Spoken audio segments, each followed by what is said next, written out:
Welcome back to my channel. This is Pandit Kumar. Today we are focusing very simple topic: functions of HRM. Functions of HRM. What are the functions?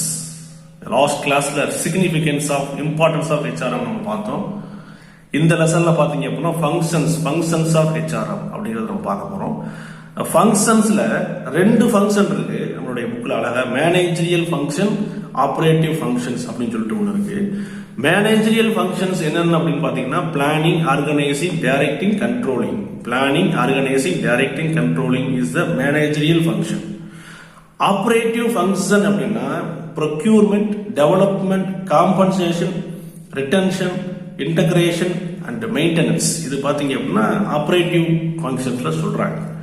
Managerial functions அப்படின்னு நம்ம ஏற்கனவே நம்ம first யூனிட்ல காமர்ஸ்ல first யூனிட்ல second லெசன்ல பாத்தீங்க அப்படின்னா what is planning, organising என்ன, directing என்ன, கண்ட்ரோலிங் என்ன அப்படிங்கிறத நம்ம ஏற்கனவே படிச்சிருக்கோம். நீங்க அதையே நீங்க என்ன பண்ணிக்கலாம் அப்படின்னு இங்க வந்து நீங்க எழுதிக்கலாம். இதுக்காக நீங்க புதுசா படிக்க வேண்டிய தேவையே இல்லை. நீங்க ஃபர்ஸ்ட் யூனிட்ல செகண்ட் லெசன், ஓகேவா, செகண்ட் லெசன்ல பாத்தீங்க அப்படின்னா மேனேஜரியல் ஃபங்க்ஷன் இங்க ஒன்று இருக்கு. பிளானிங் என்ன, ஆர்கனைசிங் என்ன, டைரக்டிங் என்ன, கண்ட்ரோலிங் என்ன அப்படின்னு சொல்லிட்டு அங்க இருக்கு. அதை நீங்க தெளிவா படிச்சிட்டீங்கனாலே இதுக்கு நீங்க என்ன பண்ணிக்கலாம் அப்படின்னா நீங்க எழுதிக்கலாம். ஓகேவா? சோ இதை நீங்க ஃபர்ஸ்ட் யூனிட்ல இருக்கக்கூடிய செகண்ட் லெசன்ல நீங்க இந்த பிளானிங்னா என்னன்னு ஃபுல்லா படிச்சுக்கோங்க. ஓகேவா? இன்னைக்கு நம்ம இந்த வீடியோல நம்ம என்ன பார்க்க போறோம் அப்படின்னா ஆபரேட்டிவ் ஃபங்க்ஷன் அப்படிங்கிறது நம்ம என்னென்ன அப்படிங்கிறத நம்ம பார்க்க போறோம். ஃபர்ஸ்ட் பாருங்க, ப்ரொக்யூர்மெண்ட் அப்படின்னா என்னன்னா வேற ஒண்ணு திரட்டுதல் அப்படின்னு அர்த்தம், ஃபார்மேஷன் அப்படின்னு அர்த்தம். எப்போதுமே ஆபரேட்டிவ் அப்படின்னா அவங்க ஒர்க் பண்றதை ஃபுல்லா சொல்றது ஆபரேட்டிவ் ஃபங்க்ஷன். அதுல பாருங்க, acquisition deals with job analyse பண்ணணும் கண்டிப்பா அவங்க எப்படி இருக்காங்க. அதே மாதிரி ஹியூமன் ரிசோர்ஸோடைய பிளானிங் இருக்கணும்.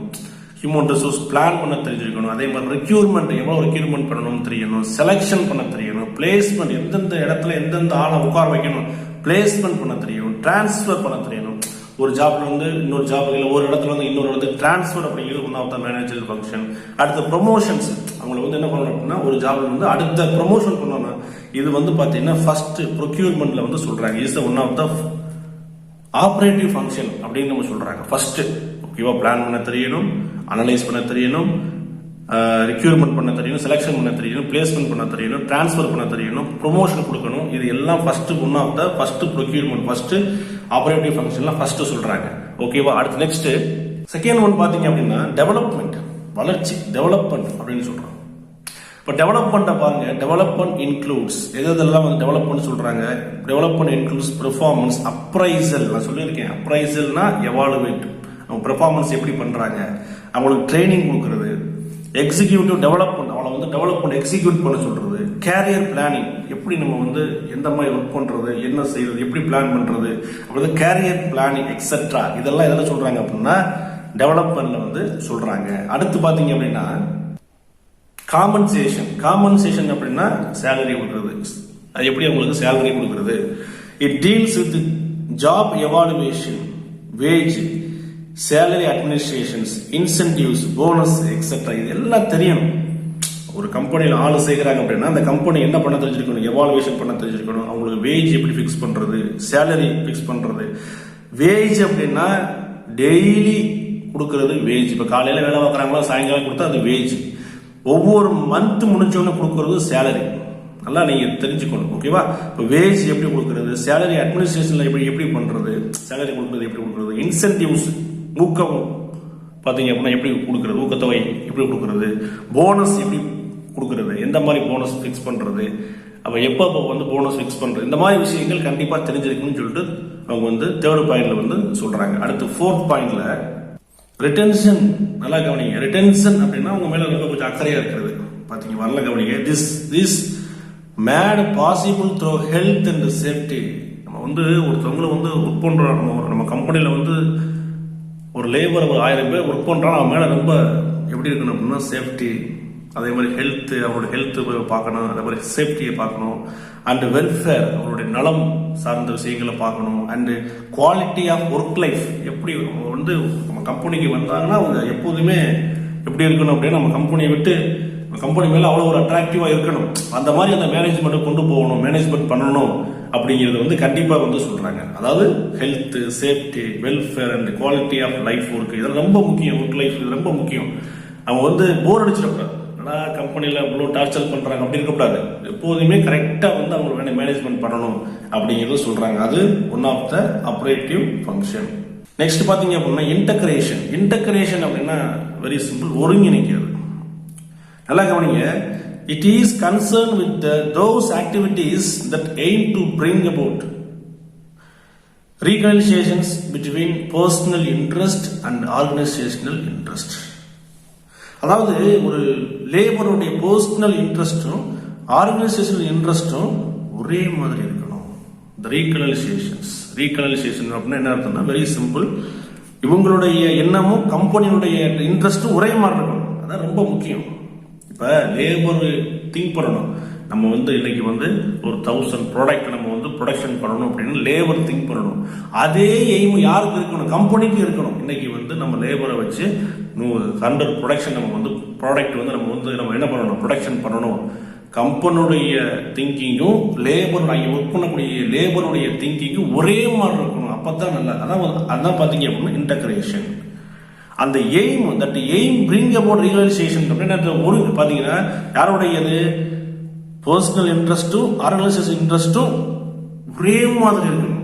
ரியலைசேஷன் அப்படின்னா யாருடைய ஒரு டிஃபரன்ஸ் என்ன சொல்றாங்க பாத்தீங்க அப்படின்னா பர்சனல் இன்ட்ரெஸ்டும் ஆர்கனைசேஷன் இன்ட்ரெஸ்டும் அந்த எய்ம் வந்து ஒரே மாதிரி இருக்கணும். கம்பெனிக்காரனும் இன்னைக்கு வந்து 1100 ப்ராடக்ட் நம்ம ப்ரொடக்ஷன் பண்ணணும், இன்னைக்கு வந்து நம்ம அவுட்புட் காட்டணும் அவனும் நினைக்கணும். அதே எய்ம் யாருக்கு இருக்கணும்? லேபருக்கு இருக்கணும். ஓகேவா? ரொம்ப ரொம்ப முக்கியம். ஒரு டீச்சர் இருக்காங்க அப்படின்னா இன்னைக்கு இந்த டெஸ்ட்டை எழுதி இன்னைக்கு நம்ம கிளாஸ்ல நம்ம ஸ்டூடெண்ட்ஸுக்கு என்ன பண்றோம்? டெஸ்ட் வைக்கணும். அந்த டெஸ்ட் ஒரு 10 2 மார்க் இன்னைக்கு எழுதி காமிக்கணும் அப்படின்னா அந்த 10 2 மார்க் எழுதணுங்கிறது அவங்களுடைய எய்ம். ஸ்டூடெண்ட்ஸ் என்ன பண்ணணும்? நம்ம இன்னைக்கு 10 2 மார்க் சார்கிட்ட எழுதி காட்டணும், மேடம் எழுதி காட்டணும். அப்ப 2 பேருடைய எய்ம் எப்படி இருக்கு? ஒரே மாதிரி இருக்கும். அதே மாதிரிதான் கம்பெனிலையுமே அவனும் திங்க் பண்றான், அவன் திங்க் பண்றத இவங்க என்ன பண்றோம் திங்க் பண்ணணும். அப்பதான் வந்து பாத்தீங்கன்னா ஒரு இன்டகிரேஷன், ஒரு ஒருங்கிணைப்பு வந்து இருக்கும் அப்படிங்கறத சொல்லுவாங்க. அடுத்து நெக்ஸ்ட் மெயின்டெனன்ஸ். ரொம்ப முக்கியம். மெயின்டெனன்ஸ் அப்படிங்கிறது ரொம்ப முக்கியம். பாருங்க, என்கரேஜஸ் எம்ப்ளாயி டு ஒர்க். எல்லா எம்ப்ளாயும் நம்ம என்ன பண்ணணும் அப்படின்னா என்கரேஜ் பண்ணணும் வித் ஜாப் சாட்டிஸ்பாக்சன். ஜாப்ல இருக்கும்போது அவங்க என்ன பண்ணணும் அப்படின்னா என்கரேஜ் பண்ணணும். Reducing labour turn over. அவன் வந்து இந்த கம்பெனியை விட்டுட்டு போகவே கூடாது. Reducing labour turn over. இந்த கம்பெனியை விட்டுட்டு அவன் என்ன பண்ணக்கூடாது அப்படின்னா போகக்கூடாது. அந்த மாதிரி அவனை வந்து நம்ம என்ன பண்ணணும் அப்படின்னா அட்ராக்டிவா, நல்லா ஒரு மோட்டிவேட்டிவா நம்ம என்ன பண்ணணும் அப்படின்னா தட்டி கொடுத்து நம்ம என்ன பண்ணணும் அப்படின்னா ஒவ்வொரு வேலையும் நம்ம வாங்கணும்.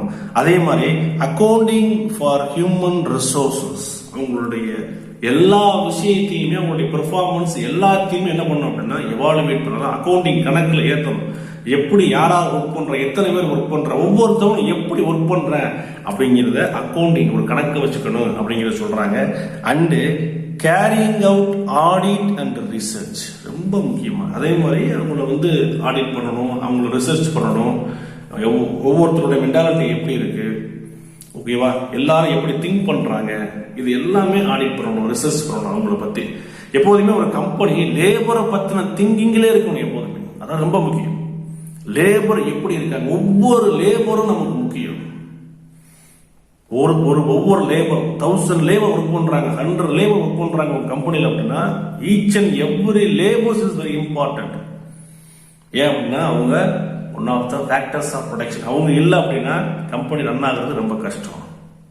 ஸோ இதுதான் வந்து பாத்தீங்க அப்படின்னா the functions of human resource management. Very simple. அழகா நீங்க வந்து நோட்ல கிங்ஸ் எடுத்து வச்சு அழகா நீங்க படிக்க ஆரம்பிச்சிருங்க. Thank you very much.